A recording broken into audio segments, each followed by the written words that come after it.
I didn't believe in urban legends, not the kind you hear whispered in high school corridors or posted in Reddit threads at 3 in the morning. I was the kind of person who needed proof, something real, something physical. So when I first heard about Platform 6, I laughed. It came up during a late shift at work. Just small talk. Someone mentioned an extra platform at the station. One that didn't appear on maps. One that trains didn't officially stop at. They said if you waited long enough past the last train, sometimes, and if you stepped onto it, you wouldn't come back. Everyone else laughed it off, except one guy, Mark. He didn't laugh. He just stared into his coffee and said quietly, "My brother went missing last year." No one said anything after that. I forgot about it until a week later. I was heading home late, past midnight. The station was nearly empty. Fluorescent lights flickered overhead, casting everything in that sickly washed-out glow. Platform 2. That's where I always caught my train. But that night, something felt off. There was a gap. Not physically at first. More like something my brain couldn't quite process. I glanced down the row of platforms. 1, 2, 3. Then a space. Then 5. I frowned. I walked closer, counting again. 1, 2, 3. There it was. A narrow staircase tucked between platform 3 and 5. Old concrete, dimly lit by a single buzzing light. And above it, barely visible through grime and shadow, platform 6. I should have left. That's the part that bothers me the most. There was this instinct, like every nerve in my body was quietly telling me, don't go down there. But curiosity won. It always does. The staircase smelled damp, like mold and rust. My footsteps echoed louder than they should have, like the space was bigger than it looked. At the bottom, the air changed. It was colder, not just temperature, something deeper, heavy, like walking into a place where sound didn't belong. The platform stretched out longer than any of the others.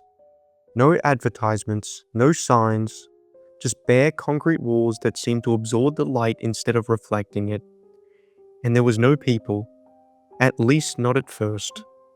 I checked my phone, no signal. Of course. I turned back towards the stairs, and that's when I heard it. A train. Distant at first, then growing louder, but it didn't sound right, not the smooth, metallic rhythm that I was used to. This was uneven, grinding, like something struggling to move. I stepped closer to the edge. The tunnel ahead was pitch black. And then movement. Lights flickered in the darkness, not steady beams but jerking, inconsistent flashes like a dying heartbeat. The train emerged slowly. Too slowly. It looked wrong. The front was dented, warped like it had been in an accident long ago, and never repaired. Windows were cracked, some completely blacked out. The doors slid open with a long, painful screech. No announcement, no driver, just silence. I don't know why I got on. That's the second part that bothers me. But I did. Inside, the air was thick and stale. The lights flickered overhead, buzzing constantly. The carriage was empty, except for one thing, a bag, just sitting on a seat near the middle. I moved closer. It looked familiar. Black worn, a small tear near the strap. I turned it over. There was a name stitched on the inside. Daniel, Mark's brother. That's when I noticed the reflection in the window. Someone was sitting behind me. I froze. Slowly, I turned around. There was nothing there, just empty seats. I looked back at the window. The reflection was still there. A figure slouched, head tilted slightly to the side, watching me. My heart started pounding. I grabbed the bag and backed towards the door. That's when the train started moving, faster, too fast. The platform vanished into darkness, and the lights inside the carriage went out.